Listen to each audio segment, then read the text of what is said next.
Hoy día es la última sesión, del taller de sexualidad en la escuela.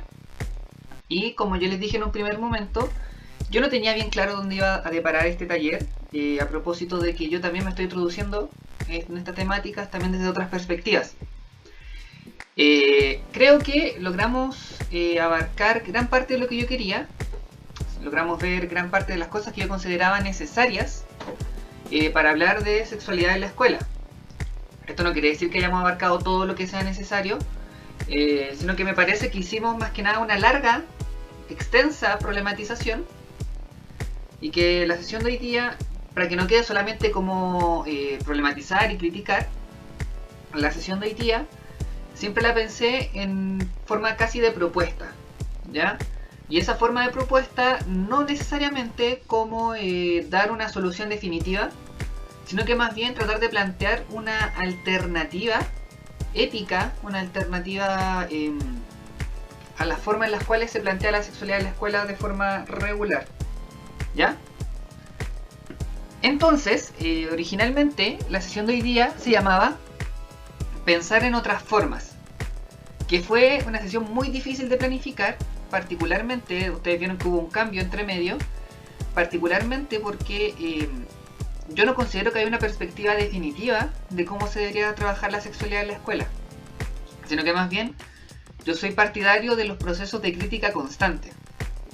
¿Qué quiere decir esto? Que no solamente llegar a una finalidad, por ejemplo, después de este taller y decir, bueno, la sexualidad es así, ya está, y se acabó, no hay más discusión, sino que me interesa mucho más ir criticando constantemente, hacer la crítica de la crítica de la crítica de la crítica, y así hasta el infinito. ¿Por qué creo esto particularmente? Porque si hacemos un corte definitivo, caemos en la lógica que el gran problema que tiene la lectura positivista del marxismo, por ejemplo, que es llegar al Estado comunista y ahí todas las cosas están resueltas y se acabó. Es el fin de la historia. Todo lo contrario, yo creo que es necesario siempre ir volviendo, que no creo que vayamos avanzando hacia un mundo mejor, sino que vamos cambiando a distintos mundos. Entonces, dicho eso, hoy día voy a abordar 3 puntos que creo que logran dar cierta perspectiva de cómo plantearse un trabajo en sexualidad en la escuela. Ya he dicho todo lo que hemos dicho en 3 sesiones anteriores.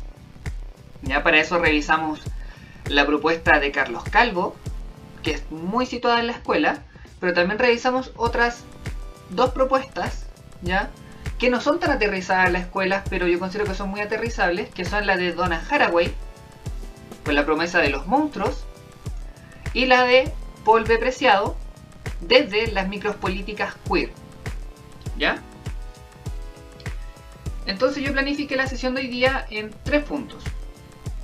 Primero, me gustaría que viéramos un tópico que a mí me interesa. Pero fuera de todo eso, también creo que hoy día va a ser una sesión particularmente corta. Primero porque estoy cansado de cerrando semestre.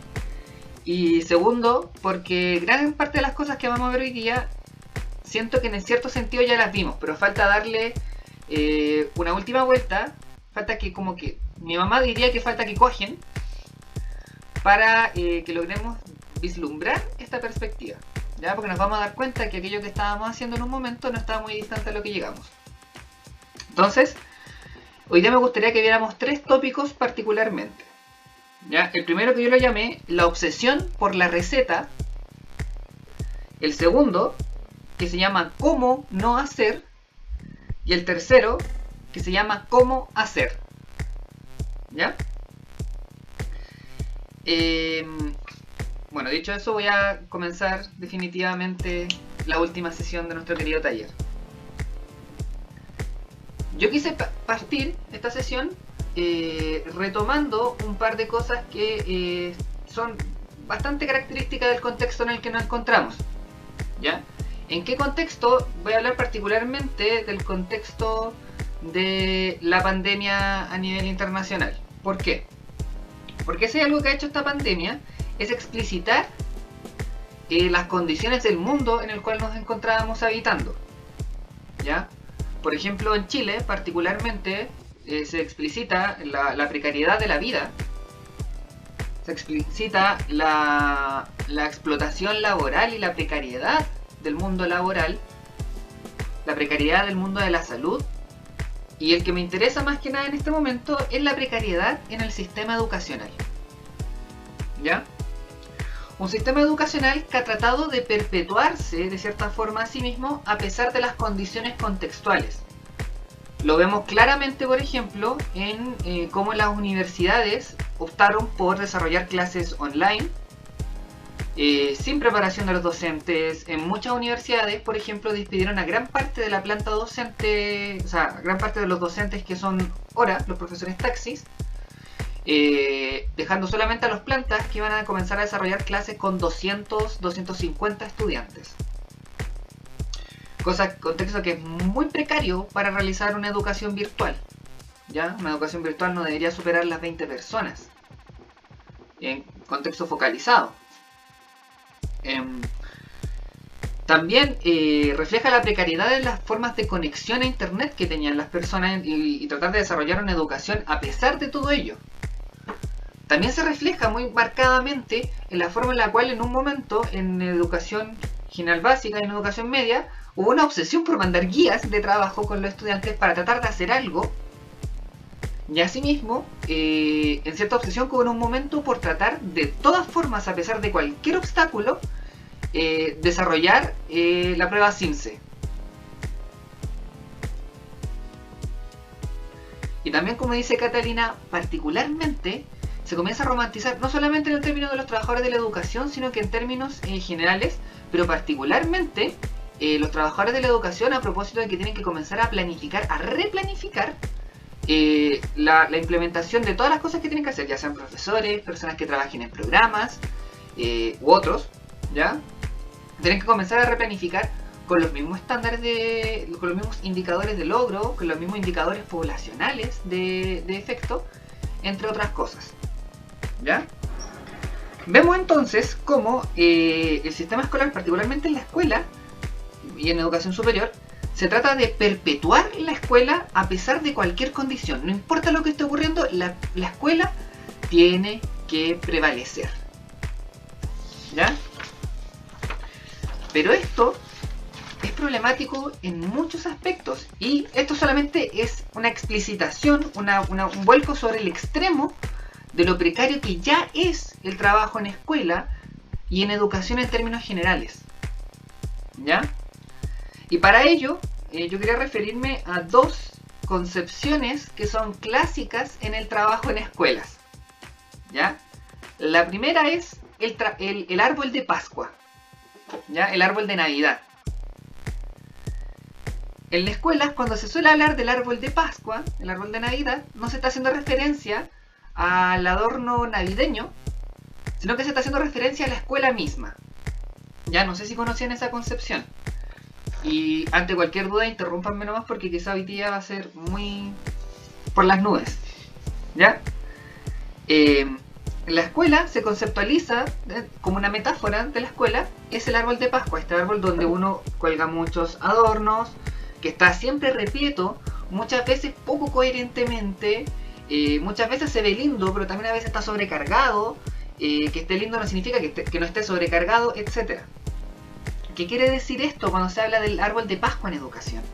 Se habla de la escuela como un lugar que está atiborrado, está completo, más que completo, está sobresaturado de cosas, está sobresaturado de programas, de planes, de indicadores de logro, de talleres, de intervenciones, de evaluaciones y una serie de otras cosas que saturan el campo educativo. Saturan el campo educativo en términos de que solamente esperan dar resultados, indicadores de logro.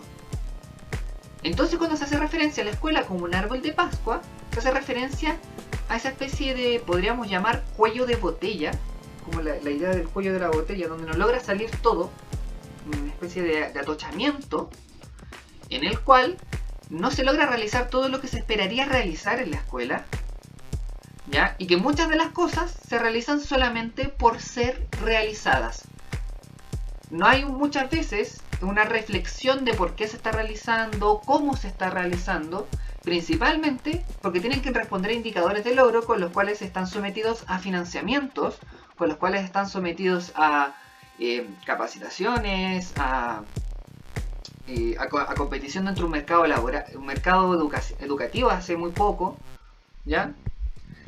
Pero fuera de todo ello, también hay una segunda metáfora, podríamos decir, que impacta en el campo de lo educativo y que me lleva a pensar otras cosas. Que es la gran metáfora, y toda la gente que ha trabajado en escuela ha escuchado esta, es la de apagar incendios. ¿Ya? Muchas veces uno se ríe y dice deberíamos quemar la escuela, pero en realidad la escuela vive en llamas. No hay escuela en donde no se apaguen incendios. ¿A qué se refiere la idea de apagar incendios? Se refiere a que ocurre algo, y siempre, constantemente y de forma perpetua, ocurre algo en la escuela, un problema, y son problemas generalmente de corte puntual. Son problemas puntuales que siempre exigen una resolución rápida, inmediata, y que a la vez impiden que uno realice otras cosas. ¿Ya? La escuela siempre hay incendios que apagar, siempre, en todo momento y en toda situación, ya sean referidos a los estudiantes, ya sea referidos a los apoderados, ya sea referido a administrativos, etc. ¿Ya? Entonces en la escuela vemos dos metáforas que operan regularmente en el trabajo concreto en la escuela, que es, por un lado, estamos saturados de cosas que tenemos que hacer. Generalmente cuando se abre un nuevo programa educativo no es como bien un nuevo programa educativo, sino que es la concha de su madre, otro programa. ¿Ya? Esa concepción de sobreintervención. Y por otro lado, está también esta idea de que es necesario apagar constantemente incendios. Incendios que muchas veces no posibilitan la planificación de trabajos a largo plazo o trabajos de otra forma. Asimismo, estas dos condiciones de la escuela también impiden que se logre realizar un trabajo reflexivo. Para esto les voy a sumar una última cosa, que no es tanto metafórico, pero que forma más parte de una condición estructural, que también dificulta cualquier otra clase de proceso en la escuela, que es básicamente el sistema de evaluación de calidad. ¿Ya? No sé si se acuerdan, en las marchas pingüinas del año 2006 vociferábamos el gran eslogan: una educación pública, gratuita y de calidad. De ello solamente fue tomado el enunciado de calidad, pero fue reducido, tal como vimos la semana pasada con la crítica gubernamental a la escuela, a una lógica de rendición de cuentas, a una lógica basada en lo que los teóricos llaman accountability, ¿ya? Es decir, desarrollar una serie de indicadores de logro para dar respuesta en términos de calidad. ¿Cómo se traduce la evaluación de calidad chilena? Con indicadores de logro: la evaluación docente, bueno, una serie de otras cosas, el CIMSE. Entonces muchas veces uno no sabe si la educación en Chile realmente está enfocada en desarrollo de procesos de enseñanza-aprendizaje o enfocada en la rendición de un buen CIMSE. Por ejemplo, cuarto básico es clásico que a los niños no le enseñen cosas nuevas, sino que refuercen todas las semanas para desarrollar un buen CIMSE, para que la escuela tenga buenos indicadores de logro, para que logre responder a los estándares, etcétera, etcétera, etcétera. ¿Ya? Lo mismo con la evaluación docente. Los profesores están sometidos a una serie de objetivos que son esquizofrénicos, llegan a ser así como, es tanto que impide el desarrollo de cualquier otra actividad. Y si a eso le sumamos toda la serie de programas, planes, proyectos, intervenciones, talleres, bueno, eso es principalmente lo que dice Catalina: todos estos indicadores de calidad se han estandarizado, ¿ya? No es como que uno mida la calidad en términos de, bueno, ¿qué tan buena es la relación humana en la escuela? No. Estándar. ¿Ya? ¿Qué genera todo esto? Esto genera una tercera condición, que es la que suele pasar y le pasa a mucha gente que trabaja en escuela, que es la necesidad también compulsiva y constante de capacitaciones. ¿Ya? En la escuela todo el mundo se tiene que capacitar por algo, siempre, en todo momento. ¿Ya? Nuevamente volvemos sobre la crítica gubernamental que leímos la semana pasada, en esta idea del nunca acabar. ¿Ya? Ahí están las concepciones como las grandes preocupaciones por la carrera docente, la formación docente, las necesidades formativas, capacitaciones, etc. ¿Ya?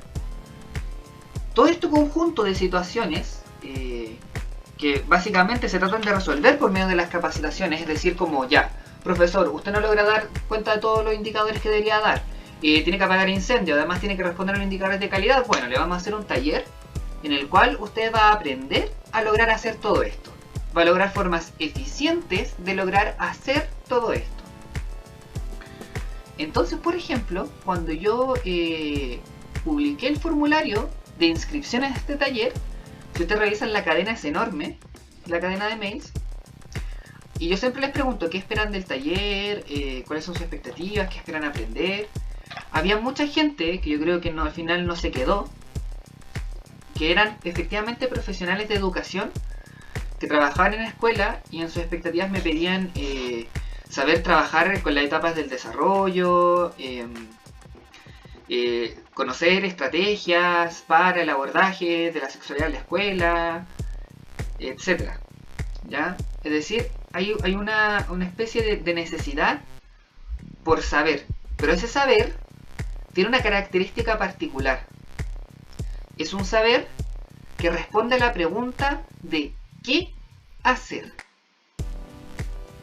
¿Ya? Es un saber que pide, más que un saber, es la solicitud, y por eso así se llama este primer apartado, es una solicitud de recetas, de protocolos de actuación, de estrategias puntuales, particulares, estandarizadas para el abordaje. Es el desarrollo de tips para lograr realizar lo que se quiere realizar de forma inmediata. ¿Ya? Es pedir estrategias directas. No es pensar las estrategias. ¿Ya? Y evidentemente esto genera que en el ser docente, en el ser no docente también, en los asistentes de la educación, en los directivos, en los padres también pasa mucho. Yo he hecho talleres de habilidades parentales y también pasa mucho. Siempre se pide qué hacer. Se pide que uno entregue una receta, casi como una especie de heurístico o una estructuración lógica de pasos, procedimientos que hacer. Así como ya, si su hijo hace esto, haga esto. Si responde de tal forma, tiene que recurrir a esta otra estrategia. Y si hace esto, tiene que recurrir acá. Y si no, y así. Ir continuando. Casi como un árbol de opciones en los cuales finalmente los padres, apoderados, directivos, no docentes, asistentes de la educación, lograrían resolver todos estos problemas. Ya en la escuela hay una obsesión por el qué hacer, que responde a esta misma lógica que podríamos llamar una escuela managerial, una escuela empresarial, el funcionamiento de la escuela como una empresa que trata de capacitar para tener indicadores de logro para que se ejecuten cosas y se ejecuten de la forma más eficientemente posible. Entonces esto genera varias consecuencias. De partida reducimos la educación a una serie de indicadores de logro, indicadores de calidad, que no reflejan realmente mucho, pero lo más importante es que se producen sujetos.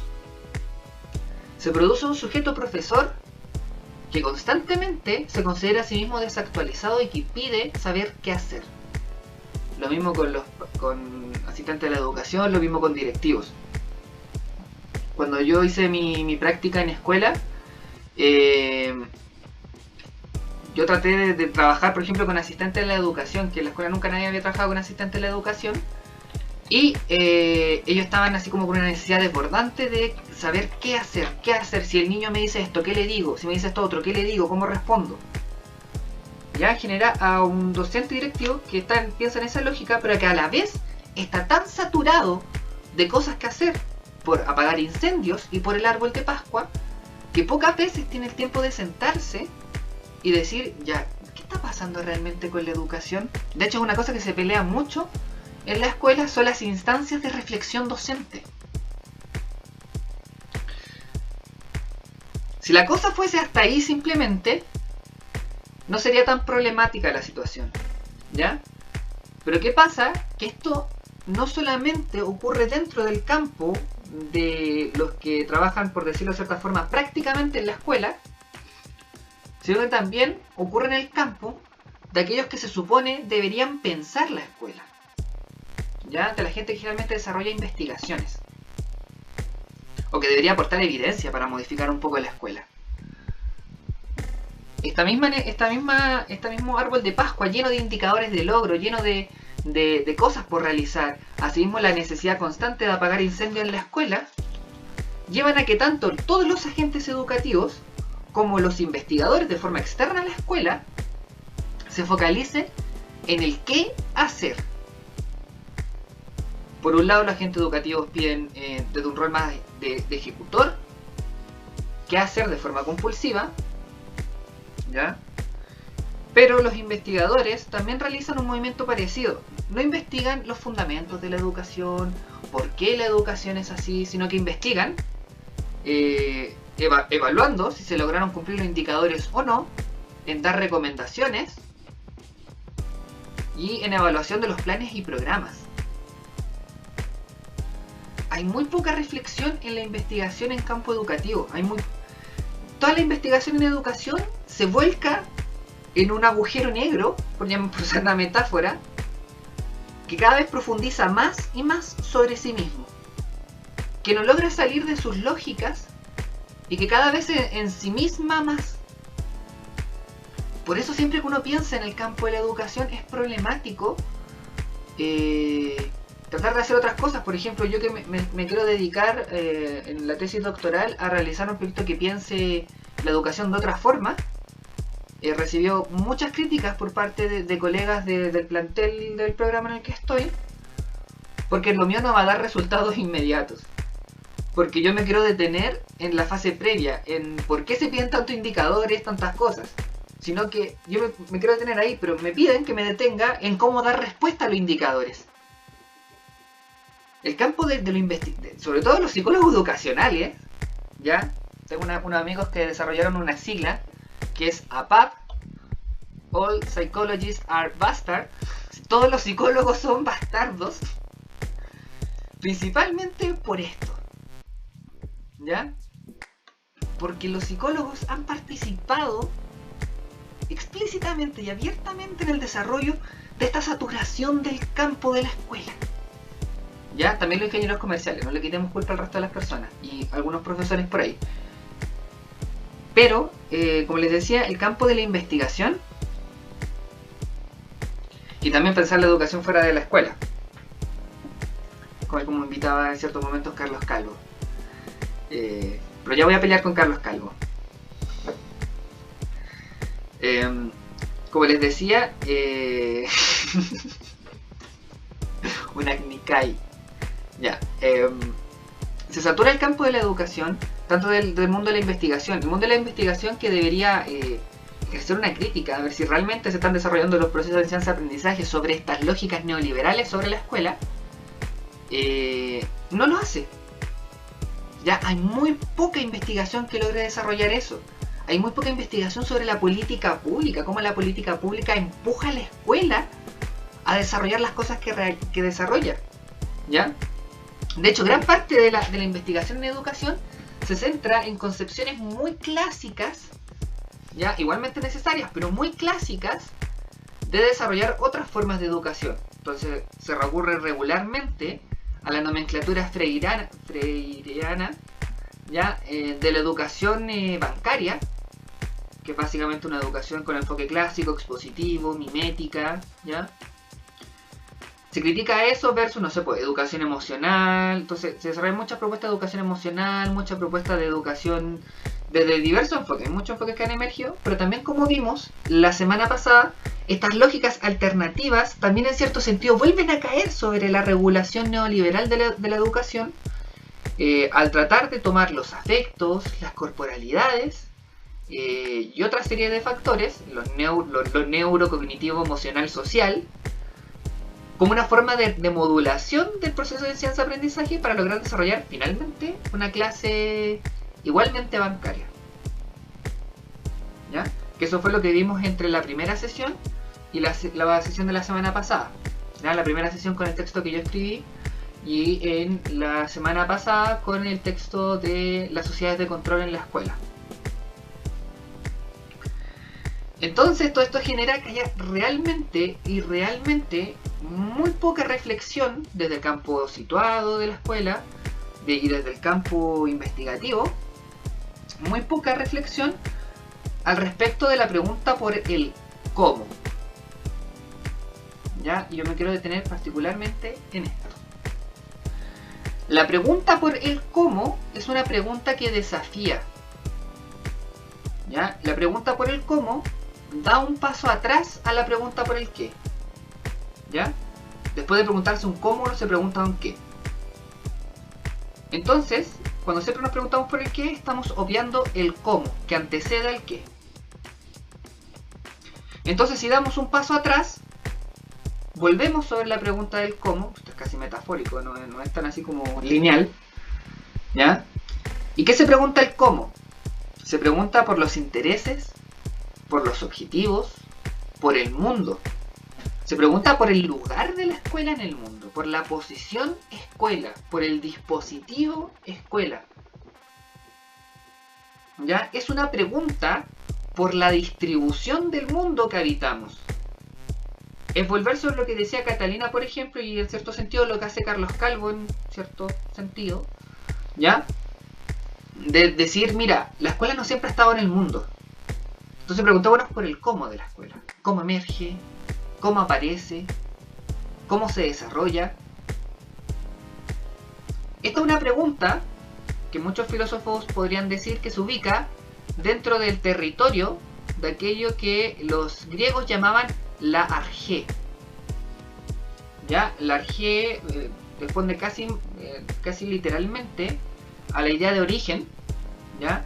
Pero la argé podríamos decir en términos burdos que es la distribución, la organización del mundo, ¿ya?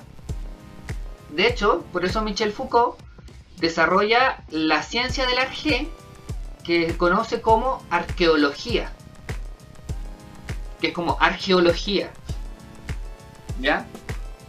La arqueología Foucaultiana es la ciencia del argé, de la distribución. Es la ciencia del cómo. Es dar un paso atrás y preguntarse qué está pasando, o sea, cómo está pasando esto. Cómo se compone, cómo se distribuye, cómo emerge, cómo se desarrolla. Esta pregunta es incómoda en diversos sentidos y magnitudes, ¿ya? Primero, porque es básicamente una pregunta que podríamos reseñar la definición de filosofía que da Deleuze y Guattari, decir que es básicamente una pregunta inútil. ¿Por qué es una pregunta inútil? Porque no responde a las lógicas de la distribución ya realizada, sino que tiende a cuestionar la distribución. En ese sentido es inútil dentro de un mundo, pero es positiva en la producción de otros mundos.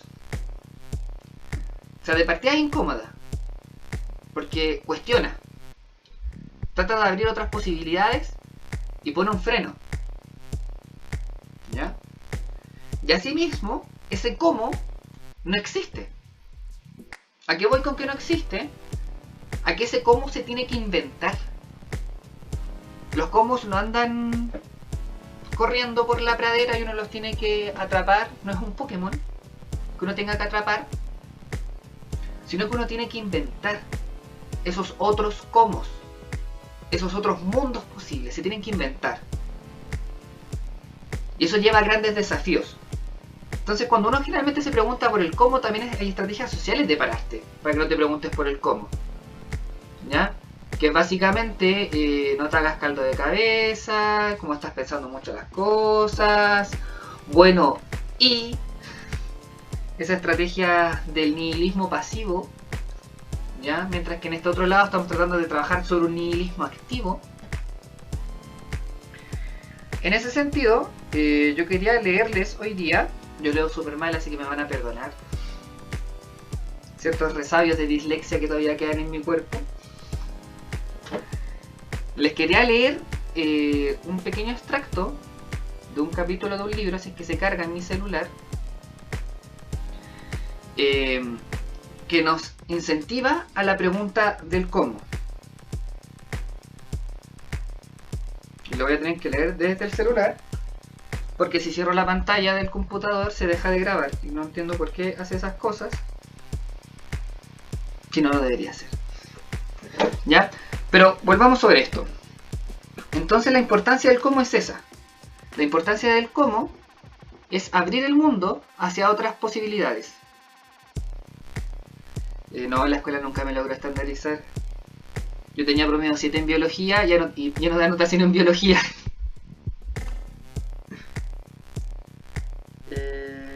Página 23. Bueno, la estandarización nunca termina. Ya, este es un capítulo de un libro que yo siempre lo comento lo he comentado un par de veces. Ya, este libro se llama Foucault para encapuchadas. Es escrito por un colectivo argentino que se llama Manada de Lobos, es con X. Manada de Lobas. Ya, y que si bien está en libre distribución en internet, ustedes lo pueden encontrar. Usted pone Foucault para encapuchadas y le aparece inmediatamente. También se vende. Ya, se vende generalmente por la misma persona que lo editó, a propósito de un trabajo autónomo y todas esas cosas, a valorar como el trabajo autónomo de estas personas. En Chile se vende por la editorial No Patria. ¿Ya? La persona que lo editó y que generalmente al parecer estuvo encabezando el proyecto es Leonor Silvestri, ¿ya? Que es una, podemos decir, escritora argentina. Ella se define casi como escritora, más que como filósofo o algo por el estilo. Y el capítulo que les quiero leer se llama ¿Cómo realizar la huelga de género? No, perdón. ¿Cómo realizar la huelga de vientres, la huelga de género, la huelga humana? ¿Ya? Se los voy a leer y me van a perdonar por la dicción y por mis formas de leer. Pero como les digo, tengo problemas para leer en voz alta. Y dice así. Bueno, parte con una cita muy importante. La cita es de Gilles Deleuze en el Postdata a las sociedades de control. La cita es: no se trata de temer o de esperar, sino de buscar nuevas armas. Y el texto dice: la práctica de la huelga humana responde a la pregunta de ¿cómo hacer? Pregunta de orden ético, en un mundo en la que los límites entre el trabajo y la vida acaban por difuminarse por completo. Todo es trabajo, todos quieren vivir de lo que les gusta, especialmente del arte. Ahora que comprendemos que no hay sujeto de la revolución, ¿quién combate el heterocapitalismo? ¿Dónde quedó un mundo cuya afirmación no sea la unión solo a partir de la única forma societaria permitida, puesto que la más clásicamente controlable, el trabajo, o bien la muestra de arte o el grupo de investigación de la universidad con beca? El heteroimperio gestiona, dirige, absorbe, reintegra y defeca en todo lo que vive, existe y es potente. Incluso, comillas, lo que soy yo, cierro comillas. La subjetividad que no desmiento, hic et nunc, aquí y ahora. Todo es productivo, todo es producido, todo es comercializable.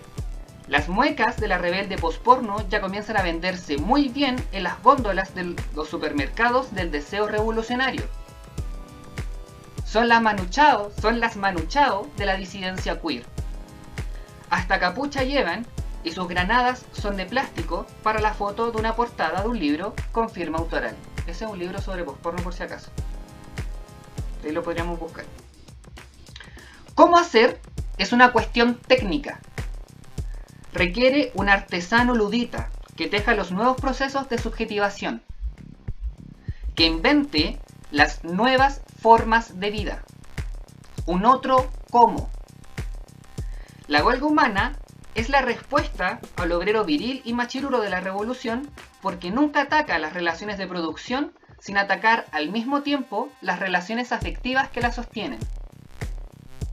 La huelga humana socava la huelga humana socava dicha economía libidinal heterocapitalista y restituye el elemento ético, el cómo, suprimido en cada contacto entre cuerpos heterozombificados a punta de porno hetero, Viagra, Robotril y reconocimiento. La huelga humana supone sacudir las familiaridades heterosexuantes, el arte de frecuentar en sí mismo el huésped más inquietante. Nuestro Mr. Hyde, nuestra Mystic, son personajes de X-Men. Rechazar el rol de víctima y reapropiarse de la violencia. La huelga humana supone conciliar los dispositivos para traer los cuerpos masacrados por el heteroimperio a la presencia, a la amistad política. Les voy a leer hasta ahí hoy día, así como ahora. De ahí voy a seguir leyendo porque creo que responde más a la última parte.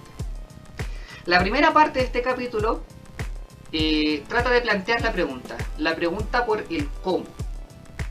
¿Ya? La necesidad de inventar un otro cómo en un mundo, ahí no lo desarrollan tan bien, pero es un mundo en el cual la idea del sujeto de la revolución se encuentra totalmente descodificado. No existe en la actualidad sujeto de la revolución. No existe el proletariado marxista. Y si no existe, ¿quién lo hace? Y aquí están reseñando un poco también una idea de Deleuze y Guattari en el Antiedipo, que hace referencia a que el sujeto de la revolución no existe. Siempre es un pueblo que falta.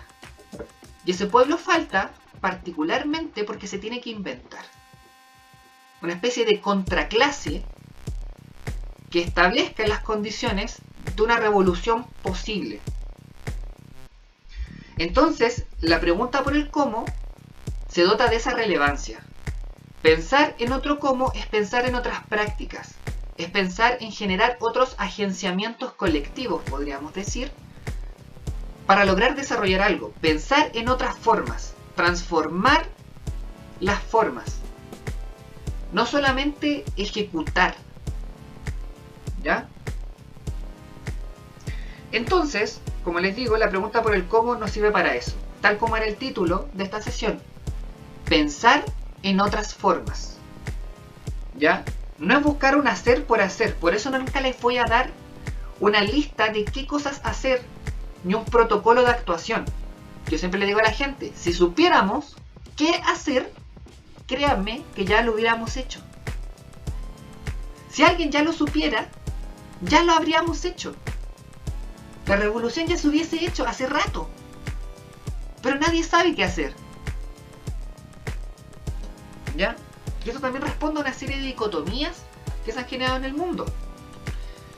Lo voy a reseñar igual. Empecé en no hacerlo, pero lo voy a hacer igual. Hay un texto de un autor que a mí me carga. Lo odio con el alma. Lo detesto, pero lo he leído. Profundamente lo he leído. Que es Theodor Adorno. ¿Ya? Este gran representante de la escuela de Frankfurt. Que yo siempre digo que no vale mucho la pena leerlo. Que tiene un texto, tiene dos textos muy que son como su mayor producción intelectual, podría decir yo. Uno es el famoso sobre sujeto y objeto, pero el segundo se llama sobre teoría y praxis. En sobre sujeto y objeto, la frase clásica que la gente regularmente lo recuerda es que la relación entre sujeto y objeto es real e ilusoria a la vez.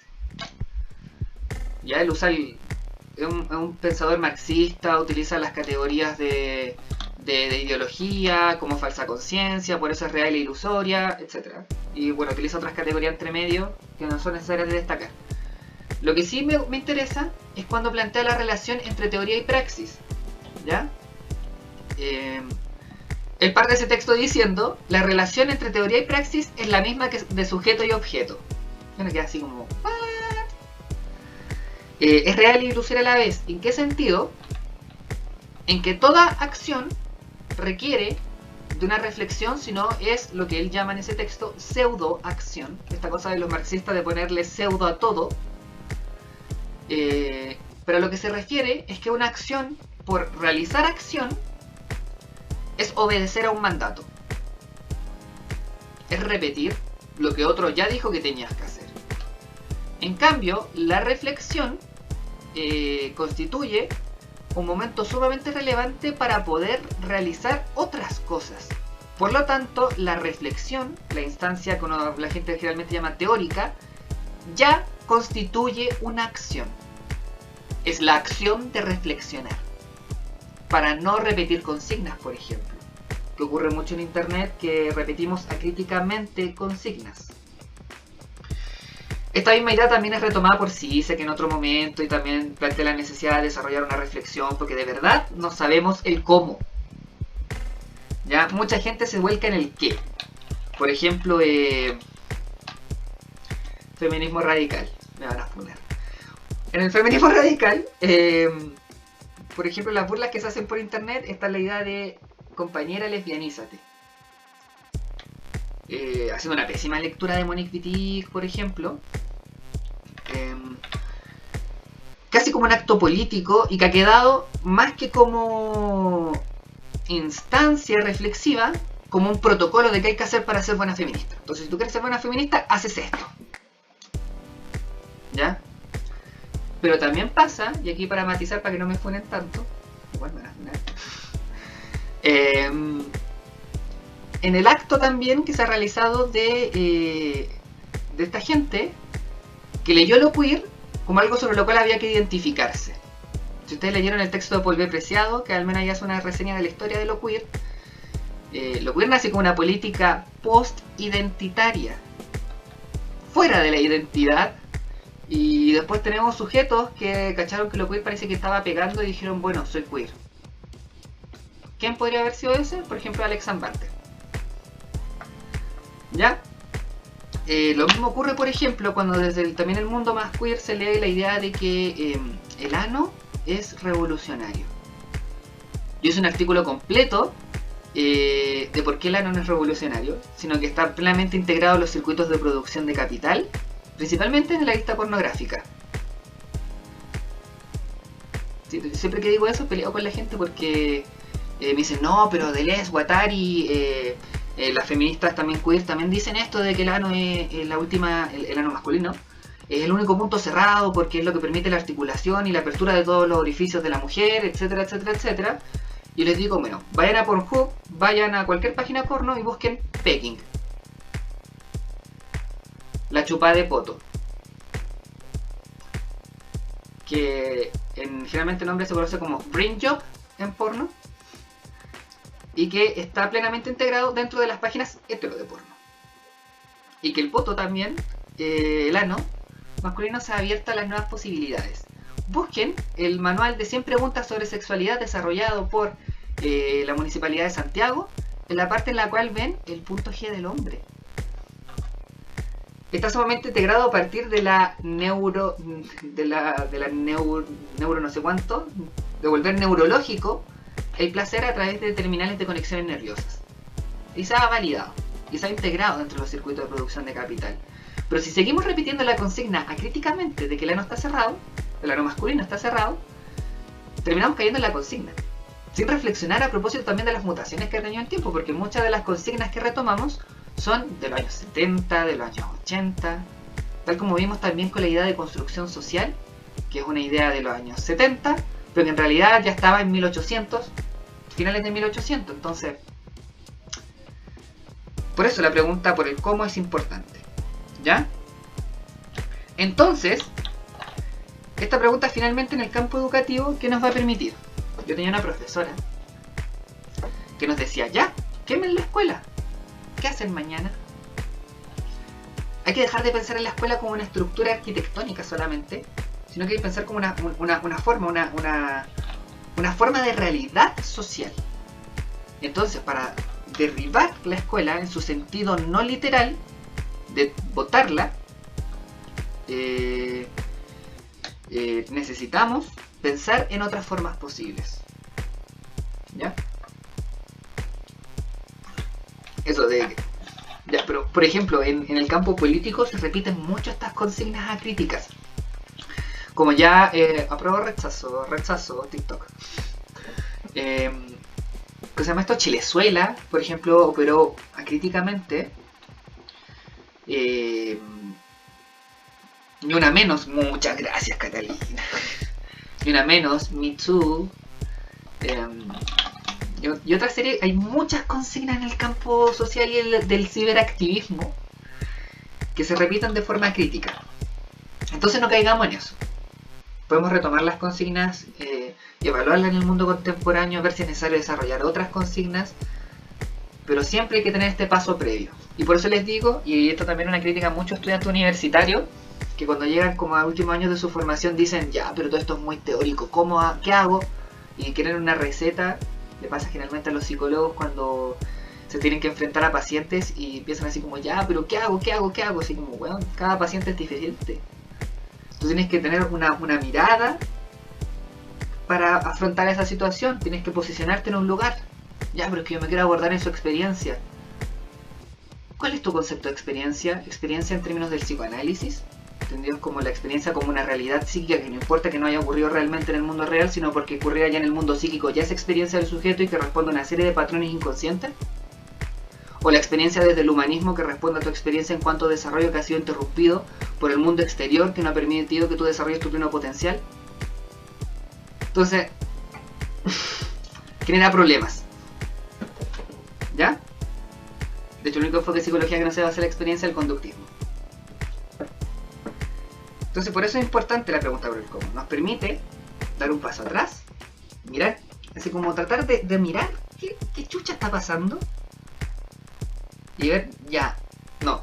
Necesitamos generar otro diagrama. ¿Ya? Y siendo así, me detuve mucho tiempo en esto. Pasamos a la segunda parte. La segunda parte la voy a hacer corta. La segunda parte de la sesión de hoy día respondía a la pregunta de cómo no hacer. Y esto básicamente es lo que ya hemos visto.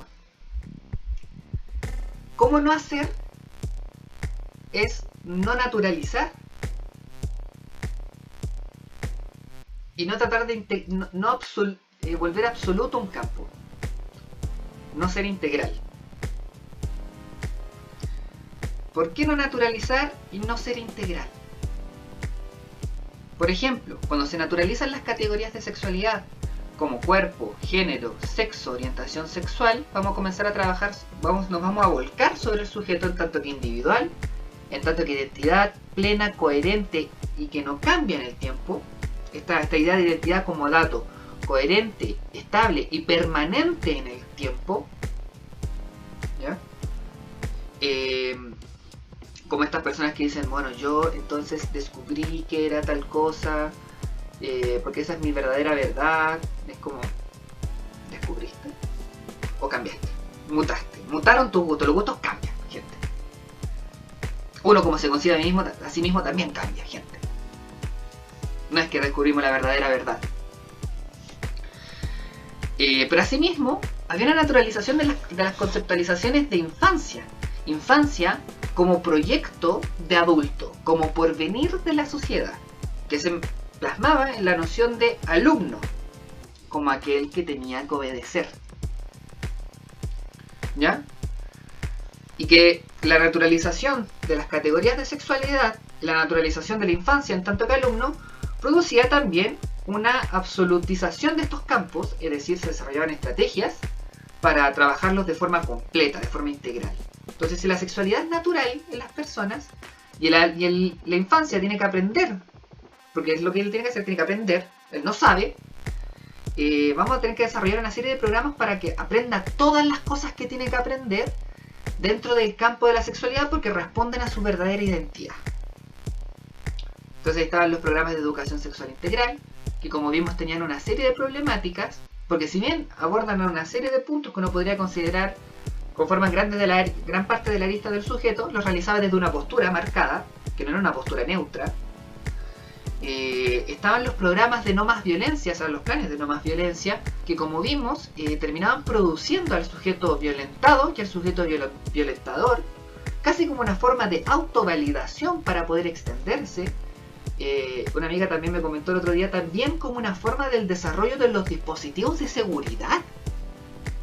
O sea, pensemos en el mundo contemporáneo, en el desarrollo de los dispositivos de seguridad.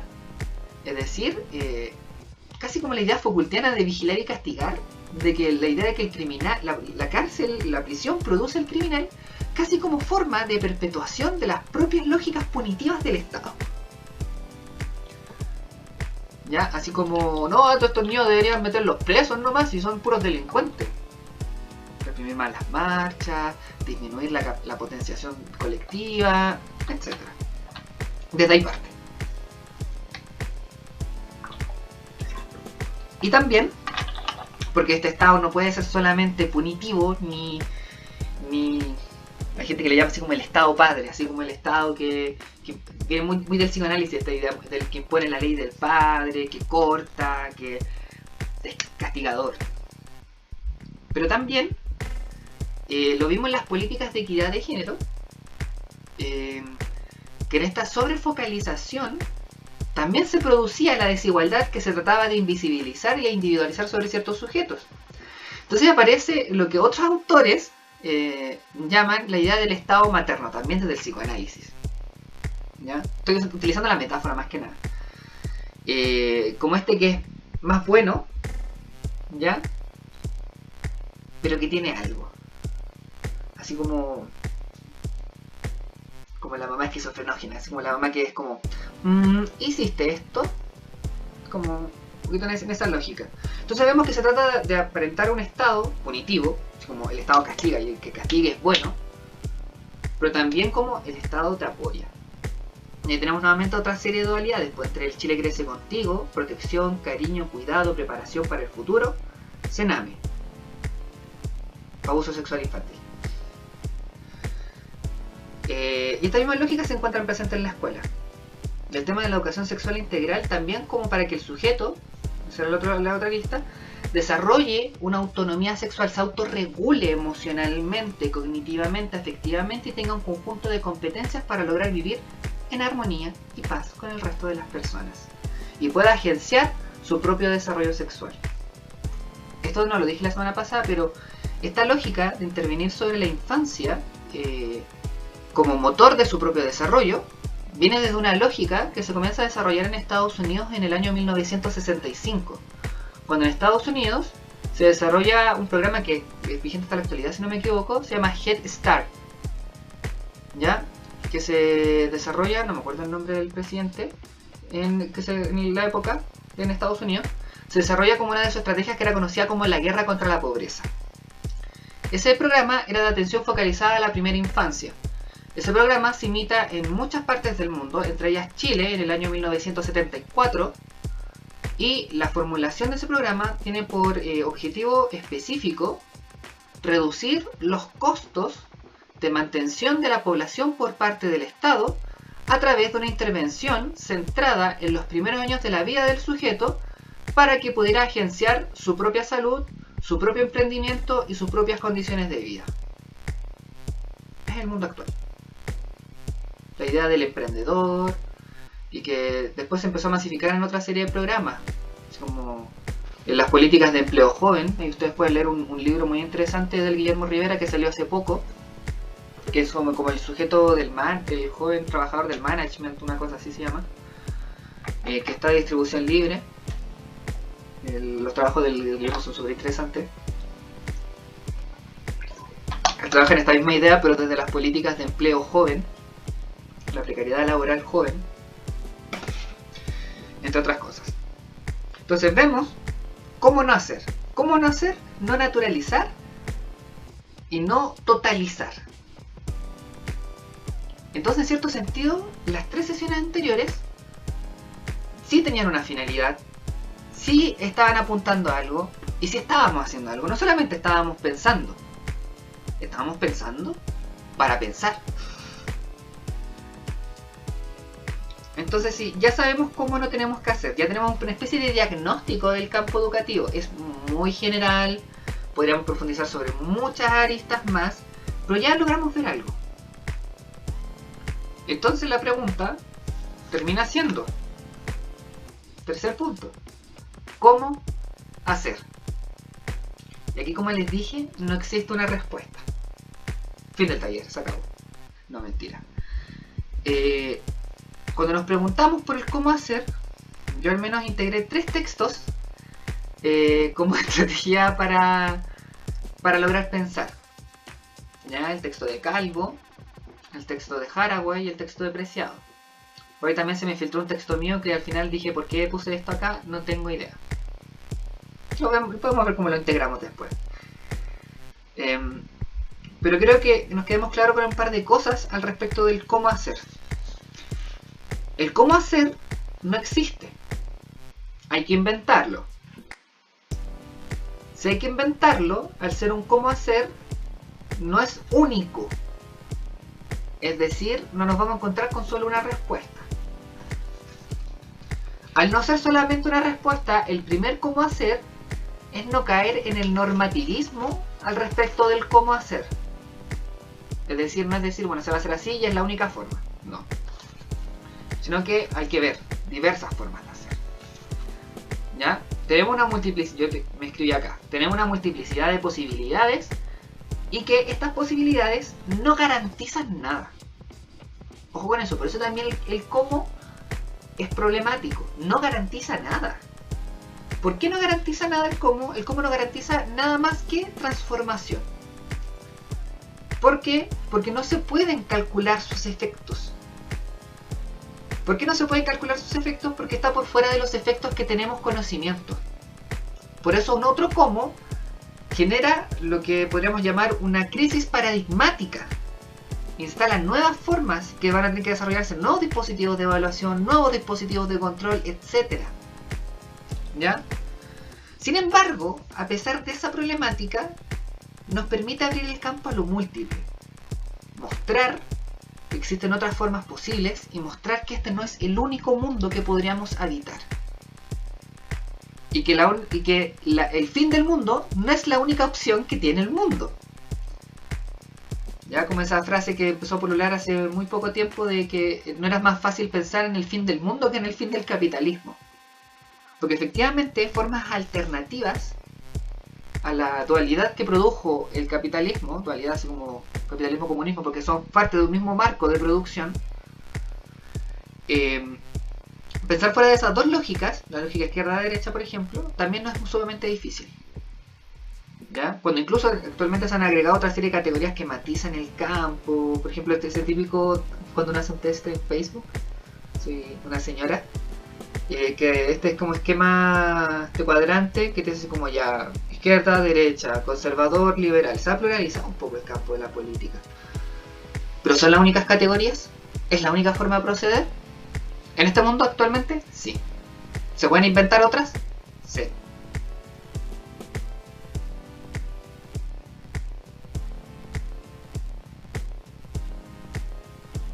Exactamente, Catalina. De hecho, eso es muy importante. Un trabajo en escuela se tiene que basar en ver sus fisuras y atacar ahí.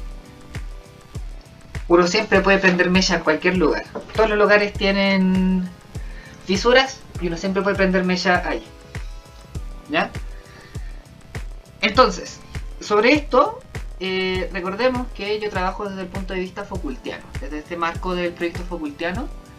Y Foucault tiene un lindo texto que, si no me equivoco, lo reseñé en la primera sesión, que es una conferencia que da frente a la Sociedad Francesa de Psicología en el 78, que se llama ¿qué es la crítica? Crítica y Aufklärung. Ya Aufklärung se te puede traducir desde el alemán al español básicamente como ilustración. Pero los traductores la dejan en Aufklärung porque tratan de diferenciarlo un poco de la idea de ilustración clásica que tenemos.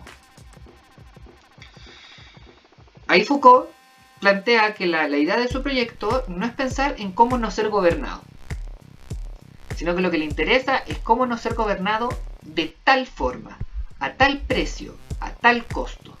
¿Qué quiere decir esto? Que lo que le interesaba era desarrollar otras formas, pensar en otros mundos posibles. En la introducción del volumen 2 de la historia de la sexualidad también introduce esta misma temática. Lo que él realiza es un trabajo arqueológico, genealógico, para ver la trayectoria que lo lleva al mundo en el cual él habita, para poder pensar en otros mundos. ¿Ya? Entonces, nuestro desafío es ese, pensar en otros mundos. Hay gente que ha tratado de sistematizar propuestas para pensar otros mundos de distintos campos. En educación, esto también está muy poco realizado, como les dije en un primer momento. Porque generalmente la investigación y la reflexión en educación se tratan de basar en qué hacer mejor, en vez de cómo hacer. En ese sentido encontramos, primeramente, y por eso mucha gente yo siento que le gusta a Carlos Calvo, y de hecho por eso a mí también me gustó también en un primer momento, es como la primera vez que uno lee y dice, oh, aquí hay otra forma de pensar la educación, aquí hay otra forma de pensar, una alternativa. Entonces uno trata de dirigir a Carlos Calvo también, como me decías, es un clásico y un libro muy bueno. Pero tiene cosas en las cuales yo estoy de acuerdo y estoy en desacuerdo. Y que las voy a plantear en este momento. ¿En qué estoy de acuerdo con Carlos Calvo? Son cosas con las cuales uno no podría no estar de acuerdo. Básicamente. Es, en términos generales, a la crítica que realiza a la escuela. O sea, él hace una diferenciación entre escuela y educación. ¿Cierto? Y cuando habla de la escuela, la describe en el enunciado sencillo que repite reiteradas veces a lo largo del libro, que la escuela es la repetición normativa de relaciones preestablecidas. ¿Ya? Entonces él desarrolla toda una serie de indicadores, que la escuela se basa en la atómica newtoniana, en el pensamiento cartesiano, en tiempos estables, lineales, en un espacio cerrado, con relaciones jerárquicas. ¿Ya? Luego critica también la idea de los saberes mosaicos. ¿Ya? Se pone cuántico. La idea de los saberes mosaicos, que responden al atomismo. ¿Ya? A esta idea de que las asignaturas corresponden a pequeños cuadrículos. La idea gráfica de la asignatura, podemos hacer un estudio visual del horario de clases. Son cuadrículas separadas entre sí, agrupadas entre sí, y que dan cuenta de saberes distintos, como un kit de distintas herramientas que el estudiante debería tener para resolver cosas de forma separada. Ya en las mallas curriculares de educación superior también ocurre, están todos los ramos separados, pero muchas veces distinguidos por colores, por líneas, separadas entre ellas, como si no se complementara la formación en general. ¿Ya? Que eso responde a esta idea del atomismo, del dogmatismo disciplinar después en la universidad. Ya, así como esa gente que se escandaliza cuando los estudiantes, no sé, de psicología tienen que tener filosofía, sociología, antropología, y la gente se escandaliza, pero ¿cómo eso no es psicología? No, lo tienes que tener, porque tienes diálogos con el resto de los saberes del mundo.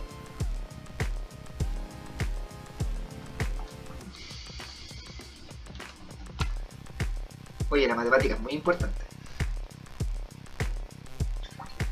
Pero sí pasa. ¿Ya? Y así mismo, Carlos Calvo, yo estoy resumiendo esto en los aspectos que me llamaron más la atención y que me gustan más. Hay mucho otro. La otra idea que también quiero retomar de Carlos Calvo es esta idea de que solo se enseña lo que se sabe. Y que yo cuando lo leí de nuevo dije, esto es importante. Es una escuela ilustrada y adultocéntrica en el sentido de que solamente muestra las grandes maravillas de los conocimientos contemporáneos y que trata de dirigir a quien enseña como este sujeto sábelo todo, que está ahí enaltecido, casi como este ethos normativista de la pedagogía, normativo, bueno, no sé cómo se dice, y que solamente enseña lo que sabe. Pero lo que pasa muchas veces cuando uno profundiza sobre temática, uno se da cuenta que mientras más sabe, tiene la impresión de que menos sabe. Porque se da cuenta que hay muchas más grietas y baches vacíos en los campos de conocimiento. Por ejemplo, el chiste que se hace que hicimos en la sesión 2, si no me equivoco, con el biólogo, con el manual de biología general de cuarto básico Santillana. Evidentemente en el manual básico de cuarto básico de Santillana te mostraban cromosoma XX, cromosoma XY, y no te mostraban el resto de las conformaciones cromosómicas. ¿Ya? ¿Por qué? Porque también genera incertidumbre. Y la escuela trata de borrar esa incertidumbre. El siguiente punto de la crítica a la escuela que retoma, versus la crítica que realiza, plantea la educación como apuesta. Y esto también me parece muy importante.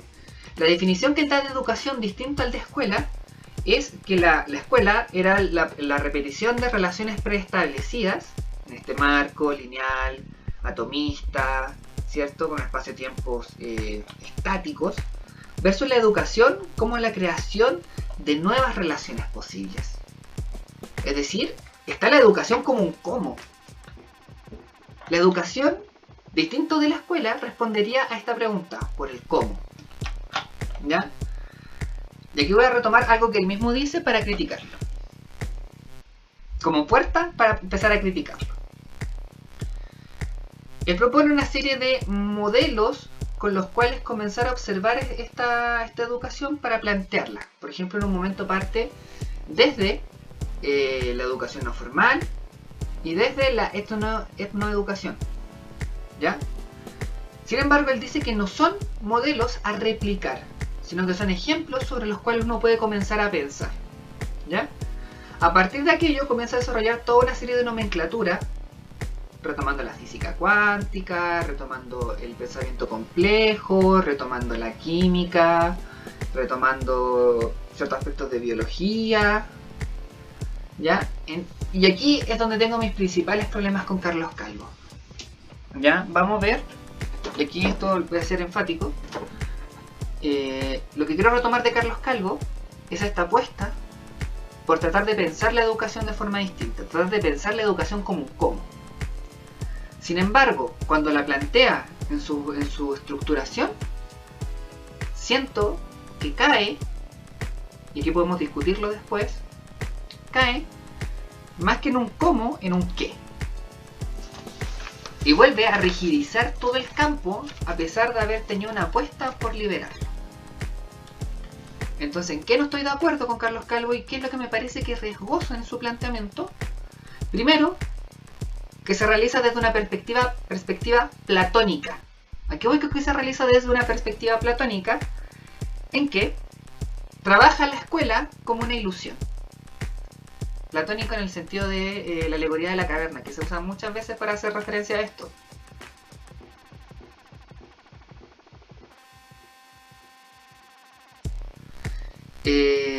Trata de pensar la escuela como una ilusión, como algo que está errado de la forma verdadera de conocer, de la forma verdadera en la cual debería ser la escuela. En cierto sentido, su propuesta del cómo termina siendo normativa. La escuela se equivocó, debería hacer esto. Entonces vamos a ver qué es eso que menciona. Retoma ideas de la química, la física cuántica y las neurociencias, y que se plasman en la idea de pensamiento complejo desarrollada por Edgar Morin, ya que responde a toda una tradición de la teoría sistémica, en realidad, la teoría general de los sistemas, von Bertalanffy, Gregory Bateson, ¿ya? Y plantea las estrategias de estos nuevos campos que se abrieron en el desarrollo científico hace no mucho, como la verdadera forma de conocimiento. Es como, mira, la física cuántica dijo esto, y así es. No cuestiona las tecnologías propias de la física cuántica, ni que la física cuántica constituya una crisis paradigmática de la física en realidad. Y que la física cuántica efectivamente es un cómo distinto a la física newtoniana, pero no corresponde a una verdad última, sino que probablemente en un momento se llegue a otra física. Probablemente no durante los próximos 100 años, pero sí durante los siguientes 200 años. Entonces trata de enaltecer nuevamente la ciencia, pero la ciencia que eso que Ilya Prigogine, que fue premio Nobel de Física, desarrolló como el... no me equivoco, ¿era la Nueva Alianza o el Reencantamiento del Mundo? Lo voy a buscar.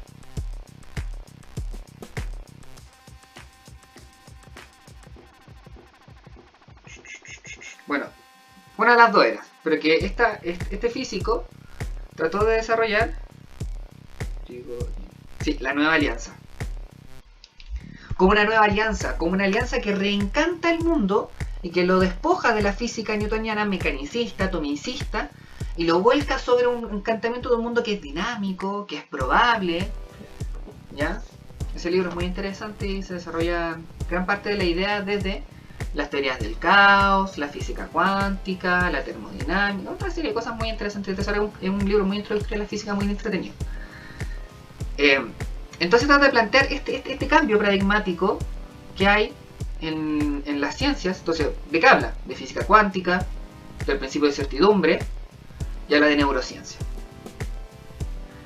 Y los trata de estandarizar como la verdadera forma. Frente a la falsa forma de la escuela, o sea, si de la escuela, la educación es realmente científica. Como que... Me espera un poco, Carlos Calvo, ¿estás tratando de decirme eso? Y esto lo termina planteando en su propuesta que retoma, en realidad de otro autor, de Humberto Maturana, que es la idea de la objetividad entre paréntesis. La objetividad entre paréntesis, si uno lo lea en el resumen que realiza en el texto, ¿ya? Es casi como de efectivamente darse cuenta que uno mismo crea la realidad a partir de una serie de procesos de construcción. Pero si tenemos en consideración que retoma la idea de Humberto Maturana, estamos haciendo referencia a que responde a el cognitivismo de cuarto orden, el cognitivismo en activo, ¿ya? Propuesta que se desarrolla principalmente en otro libro de Humberto Maturana y Francisco Varela, que es El árbol del conocimiento, ¿ya? Libro que se basa básicamente en la producción solipsista, a pesar de que Maturana siempre dice que él no es solipsista, es decir, funciona en bucle, explica el sí mismo por sí mismo, de la biología. ¿A qué voy con esto?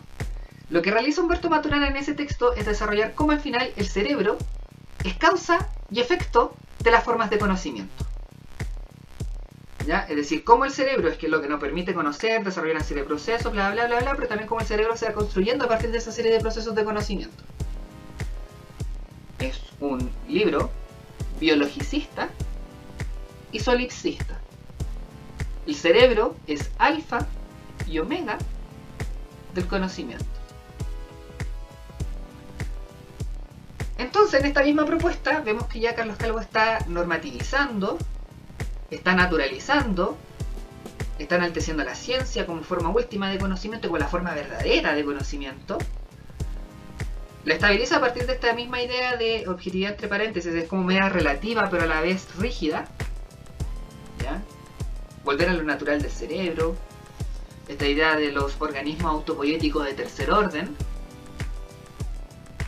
y lo remata, a mi parecer, citando a Jung,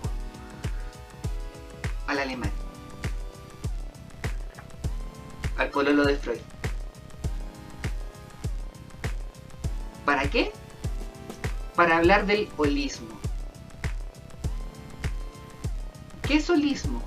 Es la idea de que uno tiene que, no puede observar o no puede hacer una interpretación, una explicación a partir de situaciones atomicistas. Es decir, no puedo analizar una célula por sí mismo porque no me da muchas cosas de la célula en su ambiente, porque en el ambiente se producen relaciones que superan la suma de dos células juntas.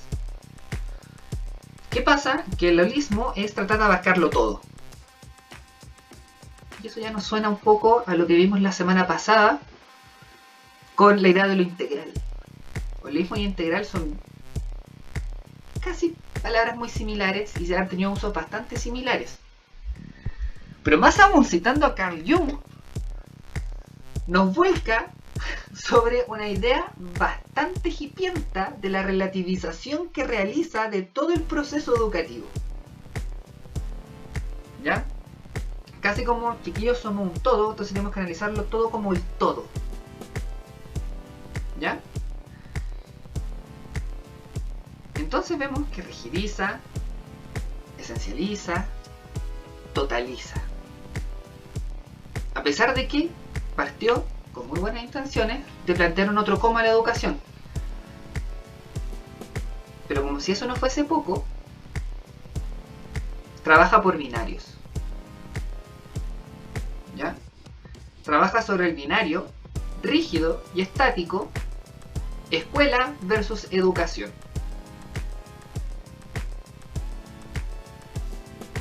Y yo me preguntaría, ¿solo existe una forma de educación?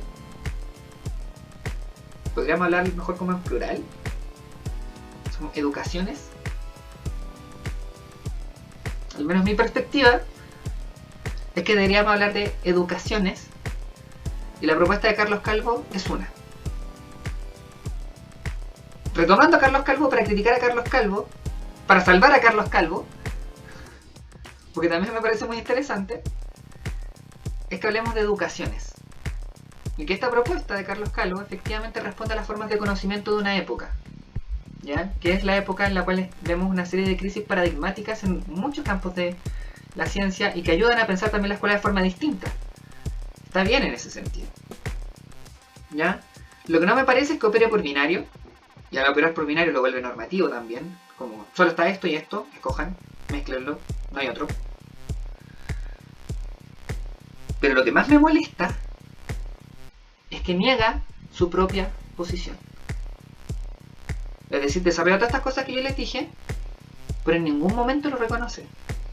A pesar de denunciar la objetividad entre paréntesis, que la objetividad entre paréntesis debería, por la propuesta de Maturana, lograr ver estas cosas, debería por lo menos enunciarlas y decir, bueno, yo me baso en esto y por eso tengo tales planteamientos, me sustento sobre tales pisos.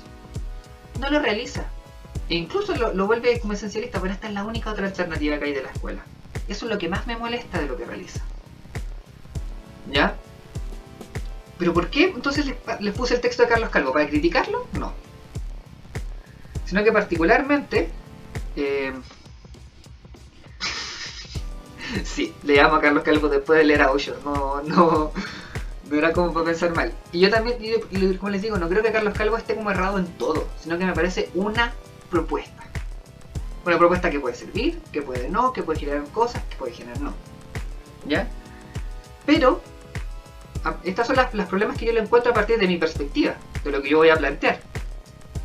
¿Ya? Hay gente que me lo podría venir a cuestionar también y ahí entramos en discusión y puede ser interesante. Pues yo le quiero hacer 3 preguntas particulares a Carlos Calvo. ¿Cómo Carlos Calvo se podría llegar a defender de la crítica de la gubernamentalidad del campo educativo? Ese campo educativo que critica la educación bancaria, que en Carlos Calvo es la escuela, y trata de plantear formas alternativas como solución posible, pero que de igual forma terminan cayendo en el plano de lo bancario y la rendición de cuentas y el control autorregulado de las personas. ¿Cómo responde Carlos Calvo a aquello? Y ahí me parece más problemático aún Carlos Calvo, desde otro marco. ¿Por qué? Porque dentro de su principal arista está la formación por competencias. El aprender a aprender. Pero como ya todo eso lo puedo entender y entiendo que funciona dentro de la lógica cibernética del mundo contemporáneo, pero hay más cosas que me molestan. Y la segunda pregunta que le haría es, y esto particularmente en el capítulo que habla sobre sexualidad, ¿cómo evitar la naturalización amorosa que hace de la sexualidad? Ese capítulo es principalmente molesto, ¿ya? Porque encima retoma el concepto de amorosidad, también desarrollado por Humberto Maturana, en la que los organismos autopoéticos de tercer orden tienen como estrategia la amorosidad para lograr resolver el mundo. Entonces, más hippie se vuelve aún el texto, a pesar de no ser un texto hippie. Pero el problema es que naturaliza y romantiza la sexualidad, en cierto sentido. No pensando que la sexualidad puede ser desligada de la amorosidad para desarrollar otro uso de los placeres. Lo vamos a ver también aquí. Y ya me estoy pasando de vergas en el tiempo. Pero entonces, yo me hago una última pregunta. Y esa última pregunta es, ¿me interesa la apuesta de Carlos Calvo? Me interesa y la valoro bastante. A pesar de todo lo que he dicho, la valoro bastante. Entonces esta tercera pregunta me parece más fundamental incluso que todas las anteriores. Y es, ¿cómo reconfigurar la apuesta de Carlos Calvo para la búsqueda de otros comos, en plural? Otros comos que sean plurales, que sean múltiples. Otros comos que puedan generar alianzas, que puedan generar disputas con estos otros. Y cómo generar otras formas también de pensar la escuela. En ese sentido yo no puedo criticar a Carlos Calvo porque me parece que uno de los primeros sujetos del mundo contemporáneo que se detiene a realizar esta crítica ¿ya? No me gusta a dónde llega, comparto su punto de partida. ¿Ya? Porque esta cosa no es de estar en desacuerdo y de acuerdo, no son dos veredas. Porque estamos preguntándonos por el cómo, o sea, no por un resultado final, estamos en un proceso.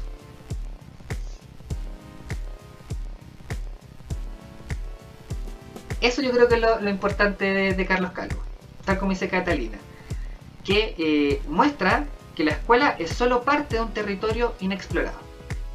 ¿Ya? Y eso es lo que quiero retomar particularmente Carlos Calvo, y me parece que es una de las pocas personas que trabajan en educación que lo logra realizar. Y por eso me parece muy valorable. Entonces, en ese sentido, sí, a propósito de eso, ustedes pueden leer un cuento, lo podemos buscar y se lo puedo leer acá mismo, ya que estoy leyendo. Un texto un cuento muy lindo de Borges, que se llama Del rigor de la ciencia. ¿Ya? Yo no soy muy adicto a la literatura, pero Del rigor de la ciencia se trata sobre un reino, spoiler alert, sobre un reino que cuyos cartógrafos lograron realizar un mapa, o sea, trataron de realizar un mapa que representara el imperio con exactitud. Y desarrollaron muchos mapas. Tantos mapas que siempre estaban disconformes con los mapas porque no representaban con exactitud el territorio, hasta que realizaron un mapa que tenía las medidas del territorio y que calzaba perfectamente con cada una de las partes del territorio. ¿Qué pasó luego de eso? El imperio se destruye. Ya no hay nada que representar. Es un poco la idea que trata de retomar Carlos Calvo en ese texto. ¿Ya? Pero entonces mi pregunta es, ¿cómo reconfiguro? Voy a tomar el punto de partida de Carlos Calvo. Voy a pensar en educaciones. ¿Cómo desarrollar otras educaciones? Entonces, abriendo ese campo, tomando la problematización de Carlos Calvo para abrirlo más allá de Carlos Calvo, ya como debería ser la cosa, no debería ser. Tengo dos textos. ¿Ya? Dos textos, que el primero es La promesa de los monstruos de Donna Haraway y el Micropolíticas Queer de Paul B. Preciado. Yo creo que me voy a extender un poco más, pensé que le iba a ser más corta hoy día, pero me van a perdonar. Amerita la última sesión extenderme un poco más. Aparte que leí tanto. El texto de Donna Haraway era muy largo, muy difícil. Donna Haraway, a propósito de lo difícil del texto, se plantea un punto de partida. Y esto me parece muy interesante. Porque ya no está hablando desde un lugar. Donna Haraway evidentemente va a hablar de su lugar porque la propuesta que estábamos analizando de posicionarse es de ella. Se da muchas vueltas para decir básicamente que no va a aceptar la idea de una modernidad ni de una postmodernidad e incluso de una hipermodernidad. Modernidad como la instauración de este proyecto moderno ilustrado de la razón. La postmodernidad como algo que vendría después de este proyecto y la hipermodernidad como una idea que hace que este proyecto se lleve al extremo. Ninguno de esos tres. Sino que va a retomar un texto que se llama Nunca fuimos modernos, un texto escrito por Bruno Latour, un sociólogo, que es una de las principales personas con las cuales debate Donna Haraway y con las principales personas con las cuales genera alianza también, en el cual se desarrolla esta idea de la amodernidad. ¿Ya? En este texto, nunca fuimos modernos. Esa es la idea. ¿Por qué nunca fuimos modernos? Porque se trata de plantear esta idea de que la definición que hizo la modernidad no fue más que como un periodo histórico, como una categoría de análisis, ¿ya?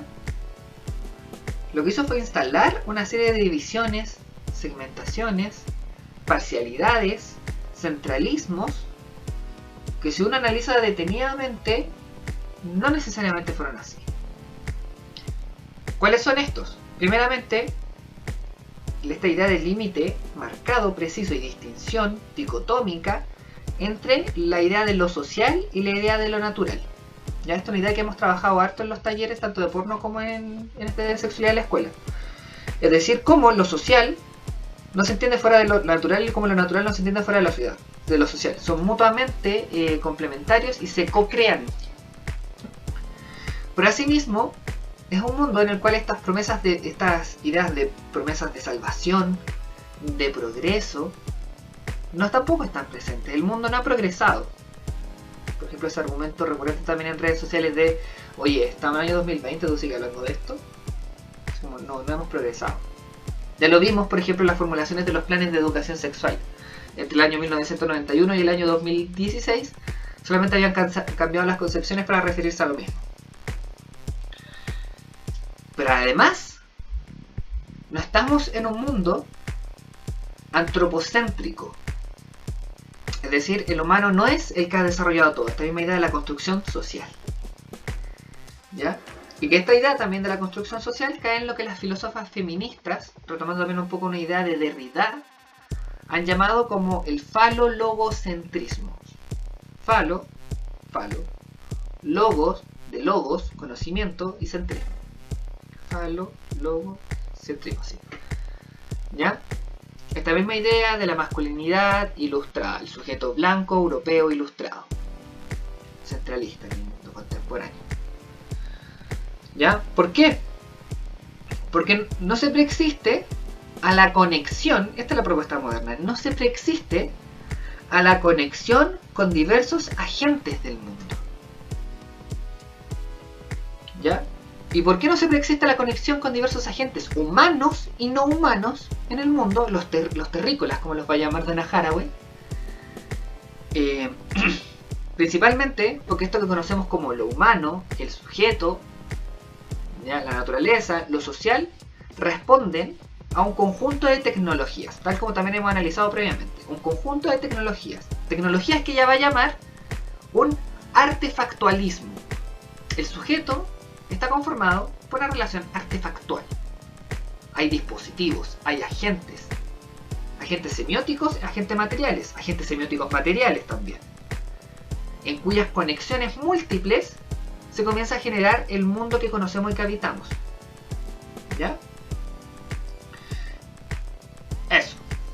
¿Ya? Entonces en este mundo ella trata de generar un mapa, un territorio de prácticas. ¿Ya? Prácticas en las cuales estamos frente a la promesa de los monstruos. ¿Cuáles son estos monstruos? Tal como vimos también la semana pasada, es pensar este mundo a los otros inapropiados, inapropiables, desde su propuesta del cyborg. La semana pasada también vimos la propuesta del cyborg,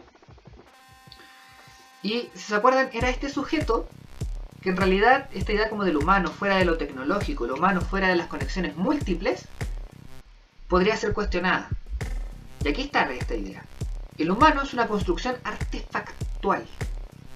Ya desde la idea que podemos cubrir nuestras pieles con otras pieles, suplementar nuestra piel con otras pieles, comenzamos a estar en conexión con otras cosas. Desde que comemos, estamos en conexión con otras cosas. ¿Ya? Y así ella trata de desarrollar un mapa para desarrollar también una estrategia política. Y lo realiza en este cuadrado semiótico, ¿ya? Que es por oposición y diferenciación. Esa es la idea del cuadrado semiótico. Oposición y diferenciación. O al revés, diferenciación y oposición. Sí, diferenciación y oposición. En el cual analiza 4 espacios. El espacio terrestre, el espacio exterior, el espacio interior y el espacio virtual. En cada uno de estos espacios, que describe de forma muy compleja, que es particularmente compleja para explicarlos, desarrolla una serie de estrategias políticas para pensar la actuación en otros mundos. En el plano de la Tierra tenemos esta imagen de la científica que es tomada desde la muñeca por un simio en este Edén que describe ella, que también hay un capítulo de Los Simpsons a propósito de esto, que es ese donde está la bióloga que está en una comunidad de primates y que en realidad lo explota para sacar diamantes. ¿Qué nos va a hablar? ¿Cuál es el problema que se encuentra acá presente? Esta idea como de salvación del humano blanco, que naturaliza a todo el resto, ya, a los latinos, a los negros, porque él es el blanco, el hombre ilustrado, el falogocentrismo, que pone a la mujer, para que sea un poquito más ameno, ¿ya? Y que comienza a operar por la lógica de la representación. Ya habíamos hablado de la representación, pero aquí la representación juega un lugar central. En la pregunta de ¿quién puede hablar por? ¿O quién puede producir conocimiento y hablar? ¿Ya? Este sujeto que va a ser el ventrílocuo del mundo y va a hablar por él. Va a hablar de las estrategias que hay que hacer para salvarlo, va a ser su protector, su cuidador, pero no va a permitir que él hable. ¿Ya? ¿Quién puede hablar por el chimpancé? ¿Quién puede hablar por el feto? Se pregunta Donna Haraway. ¿Quién puede hablar por el jaguar? ¿Ya? Esta estrategia es de un agente externo que viene a cuidar y salvaguardar a este sujeto precarizado, podríamos decir, naturalizado hasta cierto aspecto, y que lo realiza desde determinada perspectiva. Es decir, va a considerar que el ambiente en el cual se desarrolla este sujeto, es decir, la concepción artefactual de este sujeto, las conexiones que él realiza, su ambiente, se constituye como peligroso y dañino para él. Por lo tanto, es el enemigo. Yo lo voy a salvar de tu enemigo, que es tu ambiente. Entonces ahí Donna Haraway hacer el ejemplo. Legislador chileno de la UDI va a hablar por el feto por considerar a la mujer como peligrosa.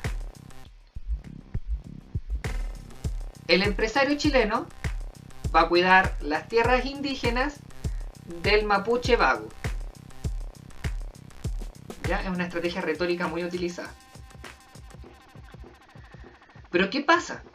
Que este sujeto que representa, que es el ventrílocuo del representado, el representado que es silenciado y que es reducido a un tutelaje completamente, ¿ya? Lo ve de forma distinta porque no está en conexión con ese sujeto. Su vida no depende de ese sujeto. Entonces, por ejemplo, ahí Donna Haraway nos decía, bueno, aquí lo podemos ver, cuando se trata de salvar al jaguar desde las mismas poblaciones indígenas, es porque el jaguar corresponde y conforma cierta parte de las relaciones que establecen para la supervivencia propia ciertos grupos. El jaguar no es un objeto, está en conexión con estos otros sujetos. ¿Ya? Son sujetos que generan una forma distinta de vincularse, una forma artefactual, ¿ya? En el cual hay alianzas. Y no es un hablar por, sino que es un hablar en conexión con. Y eso me parece muy importante destacar. ¿Ya?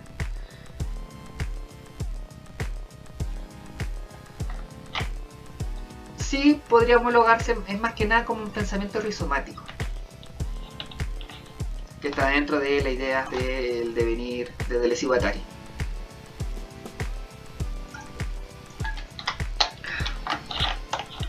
Yo algo más le iba a decir de esto. ¿Cómo lo vemos esto en el campo educativo? Cuando se habla por el estudiante. Quizá ahí entra un poco más el texto mío. Cuando se trata de hablar del estudiante, silenciando, o sea, con toda la gente habla del estudiante, pero nadie le pregunta al estudiante. Nadie pregunta por las culturas de la escuela, pero todos quieren hablar de ellas. Y generalmente se realiza desde un sujeto externo. Yo por eso me niego a hacer investigación sistematizando los datos que tengo. Pero después tenemos un segundo espacio, que es el espacio exterior. ¿Ya? El espacio exterior ahora conforma la idea de futuro. ¿Ya? Tenemos el futuro y la idea de la salvación. Casi como en esta idea de que podríamos llegar a escapar de la Tierra. ¿Ya? Esa es la primera imagen, la imagen del simio astronauta. Que es como la imagen del ventríloco, es decir, o sea, la imagen de la científica y el simio. Sí, los vamos a salvar, pero güey, también no estamos pensando en arrancar. Si esto caga, nos vamos.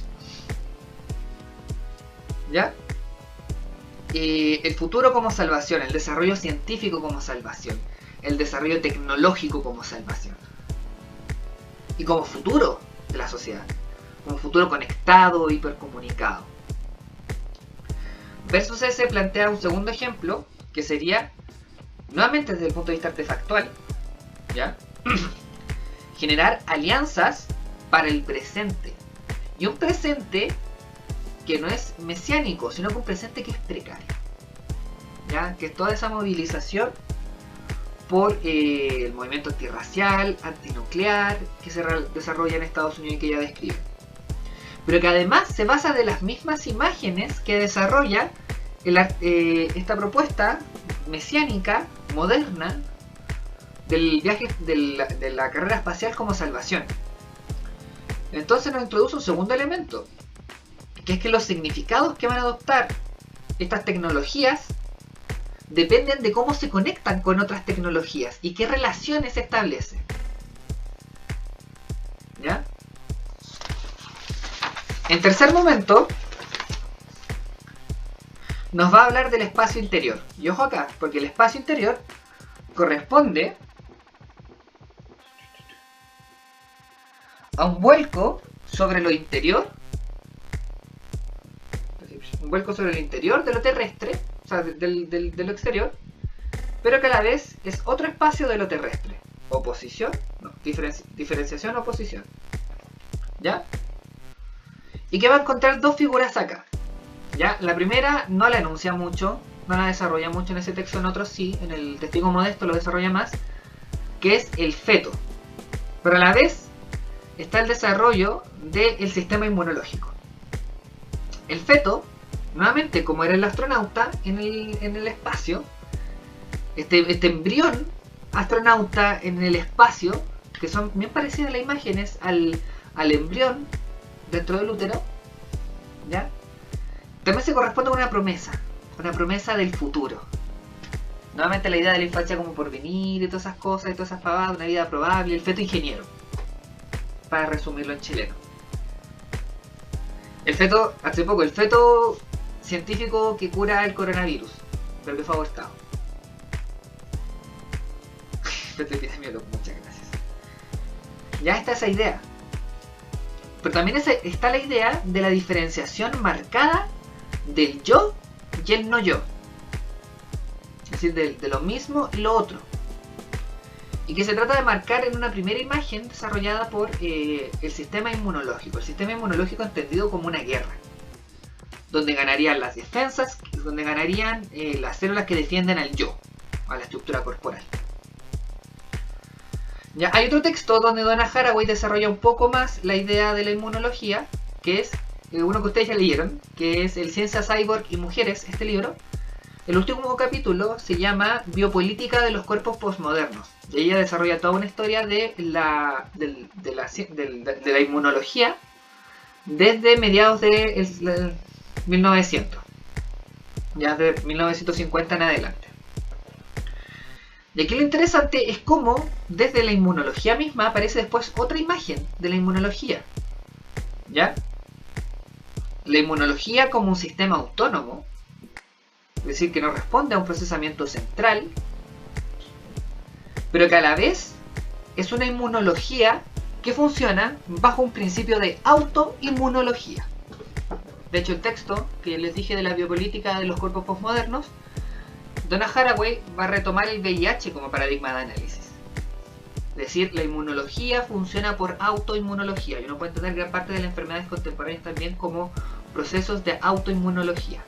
Desde el SIDA, el Crohn, el coronavirus también funciona en cierto momento como autoinmune, tiene un efecto autoinmune a medida que está funcionando. Y eso. Entonces, ¿qué genera este segundo movimiento? De la inmunología como un sistema no centralizado y que opera bajo un principio de autoinmunidad. ¿Ya? Primero, no hay un yo central. Es un conjunto de un sistema complejo, casi cibernético, al menos las formas de concepción de entenderlo, pero que, lejos de generar una diferencia marcada entre yo y no yo, como era el modelo de guerra, muestra que el sistema inmunológico necesita del agente patógeno para generar los anticuerpos. Aquí podemos entender el funcionamiento de la vacuna. Como la vacuna es una autoinmunización del agente patógeno para lograr desarrollar la defensa, podemos decir en el lenguaje más popular, ya el anticuerpo contra el agente patógeno. La gran conclusión de esto es muy interesante porque es como desde la inmunología, como autoinmunología, para defender al yo es necesario de lo otro. Es una cosa muy extraña, es como... no sé cómo explicarlo. También es como el principio de la fiebre. Así es como, bueno, hay un meme, así como sistema inmune, ¿por qué tenemos 39 grados de fiebre? Porque los virus no sobreviven a no sé cuánto, 39, 37 grados de temperatura. Pero nosotros tampoco, sistema inmunitario. Entonces esa distinción marcada entre el yo y el no yo del sistema inmunitario, que fue utilizado como gran metáfora para hacer esta diferenciación, una metáfora de guerra, una metáfora seguritaria, se cae. El sistema inmunitario necesita del agente patógeno. ¿Ya? También está la idea popular de que es necesario resfriarse al principio de los cambios de temperatura para después no resfriarse más y cosas por el estilo. Finalmente llegamos al espacio virtual. El espacio virtual... Me van a perdonar que me excedí mucho. Van a ser 2 horas de taller hoy día. El espacio virtual, que es SF, es ciencia ficción, por si acaso. No leyeron la nota de pie de página. ¿Ya? Es este espacio de la ciencia ficción en el cual va a habitar otro sujeto. Pero que antes de llegar a ese sujeto, uno se da cuenta de la ambivalencia tecnófila, tecnófoba de la ciencia ficción.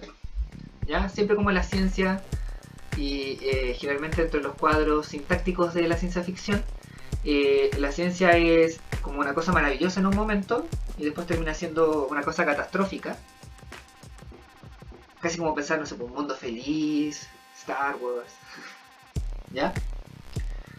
Pero fuera de esa dicotomía entre ver la tecnología como algo bueno o como algo mala, se encuentra que la ciencia ficción es el espacio, casi como el ambiente natural, en donde se desarrolla la idea del cyborg. El cyborg de Donna Haraway se desarrolla después del estreno de Terminator. ¿Ya? Es una metáfora de ciencia ficción. ¿Ya? Pero el cyborg, ¿qué representa? ¿Ya? Representa las posibilidades para hablar de otros mundos y vivir de otros modos. El cyborg como entidad híbrida, como inapropiable, inapropiado, como monstruo, se nos plantea como la síntesis de la tecnología como una bestia bicéfala. Esto es muy interesante porque está en el texto del Manifiesto para Cyborg, que está en el mismo libro de Ciencia, Cyborg y Mujeres. La tecnología como bestia bicéfala, el cyborg como bestia bicéfala. Porque plantea otro devenir posible, una conexión distinta con otras cosas, pero a la vez se plantea como la más terrible de las amenazas, pero la más beneficiosa de las esperanzas. Es una bestia bicéfala. ¿Ya? Y que no se caracteriza simplemente por sí misma, sino que de acuerdo a con qué es conectada. ¿Ya? Y además, y aquí hay que entender que por qué pone un acento en la ciencia ficción. Ella no lo dice ahí, ¿ya? Pero la teoría de la ciencia ficción, a propósito voy a hacer un taller de ciencia ficción después de hacer el taller de estudios visuales, cierro paréntesis, la ciencia ficción como género literario, como género cinematográfico, tiene una definición muy interesante, porque la definición de ciencia ficción no pasa por considerarse un mundo distópico o utópico de acuerdo a la tecnología. Tampoco se caracteriza por este segundo nivel, que sería que genera un quiebre y una crisis, ya un universo con determinadas reglas. Ya hay un autor que lo dice como... Espérate, ¿cuáles son los 3 niveles de la semiótica? Se me olvidan.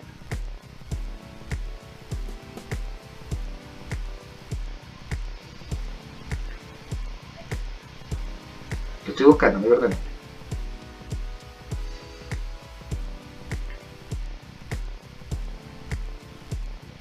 Ya.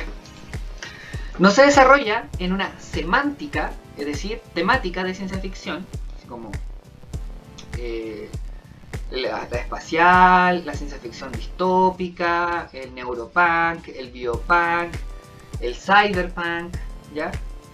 Tampoco se caracteriza por su sintaxis, es decir, por las reglas de formación del universo, sino que la ciencia ficción se define particularmente porque es un género pragmático, ¿ya?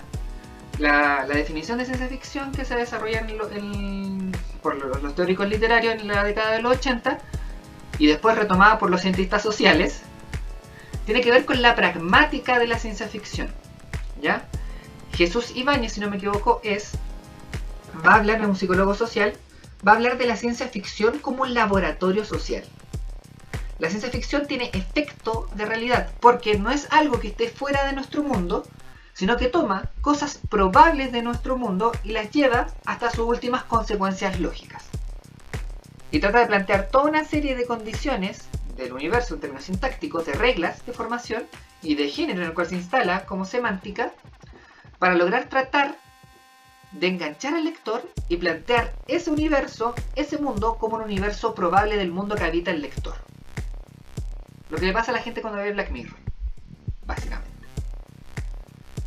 Entonces, la ciencia ficción, en dicho sentido, se plantea como un universo posible. Pero si se dan cuenta, en la ciencia ficción generalmente aparecen estos grupos, otros, que comienzan a generar otras formas de actuar. Otras formas de actuar entre eventuales posibles conexiones. En ese sentido, la ciencia ficción permite generar un universo de significaciones que van mucho más allá, ante mundos posibles. Generar otras conexiones posibles. ¿Ya? Como Anakin. Por ejemplo, a ver, para nombrar. Por ejemplo, es clásico en la... Es un llamado a ficcionar la escuela. Podríamos decir, ¿cómo pensar en otras conexiones posibles? En lugar donde la infancia, por ejemplo, no sea el sujeto receptor de conocimiento, ni el adulto el sujeto productor y sostenedor del conocimiento. Cambiar las relaciones, entender que hay conexiones múltiples en la escuela.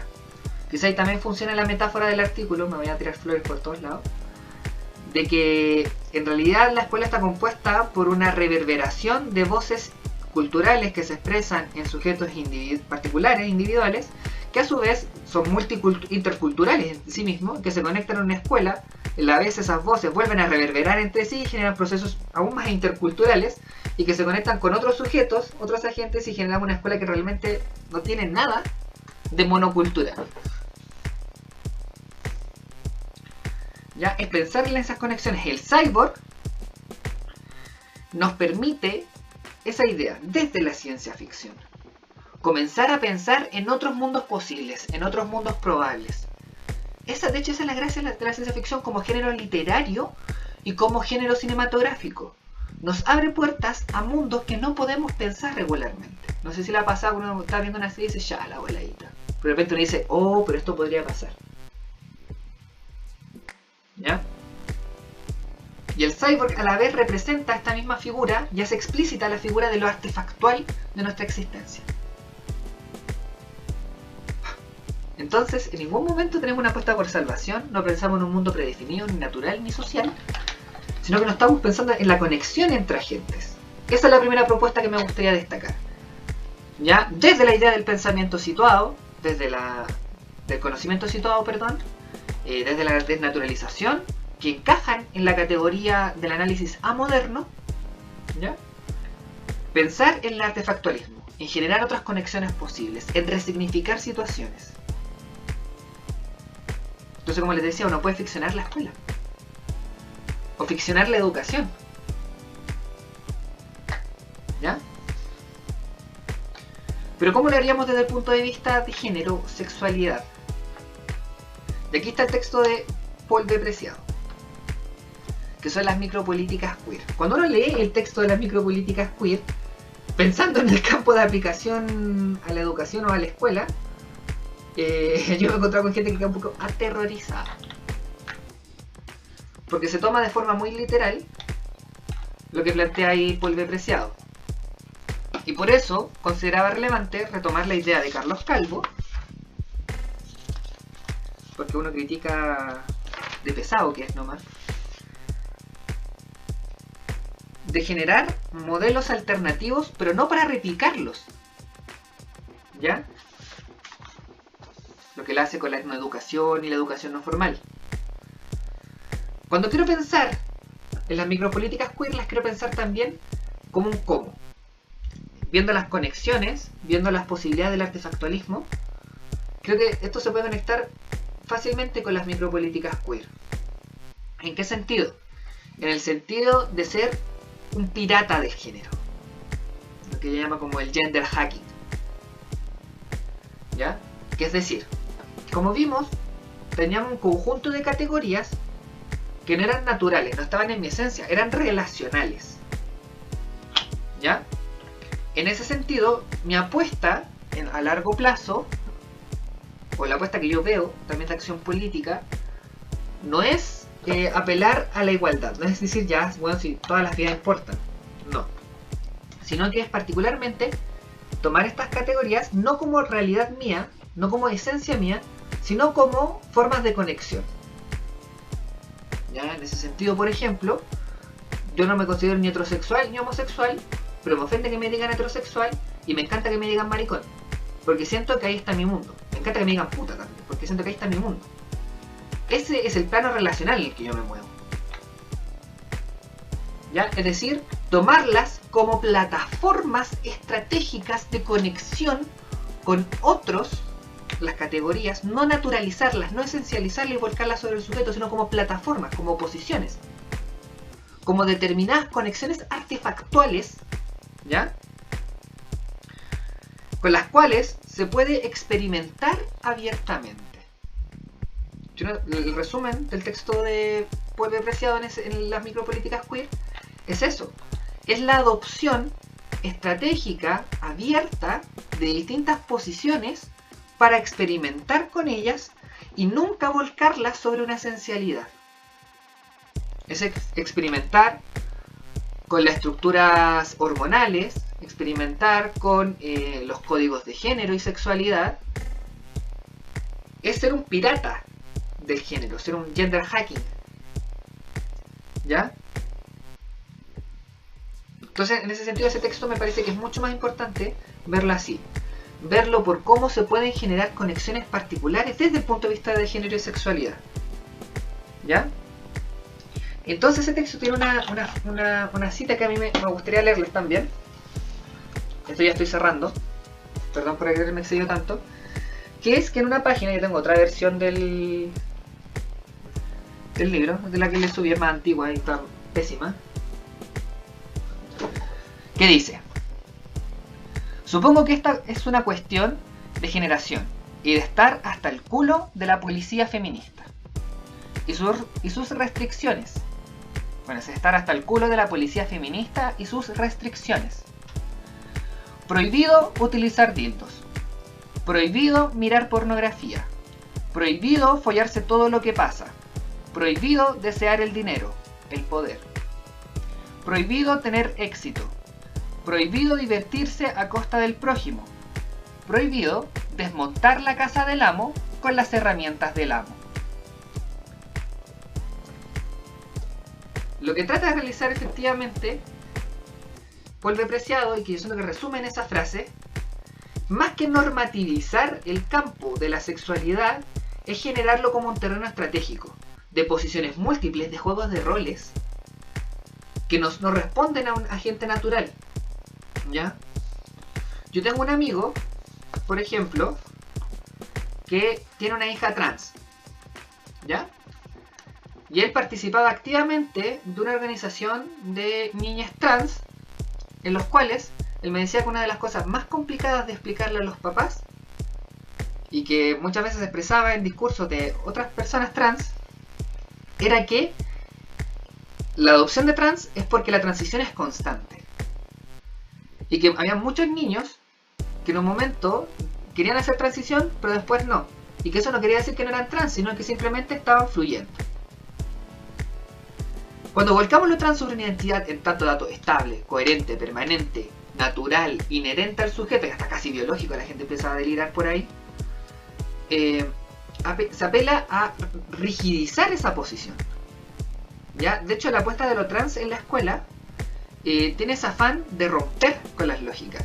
Así como de todas las posiciones que ustedes me ofrecen, a tomar por el culo. ¿Ya? Es tomar las herramientas y empezar a experimentar con diversas posiciones. ¿Ya? En ese sentido, la infancia trans también tiene un componente sumamente revolucionario, porque muchas veces es cooptado. Muchas veces es cooptado por el mundo adulto, que trata de decir, ya, pero tú eres hombre o mujer, ¿dónde estás? ¿A qué baño vas a asistir? Y lo terminamos reduciendo en ¿qué hacer? Se me presenta un trans, ¿qué hacer? ¿Baño hombre o mujer?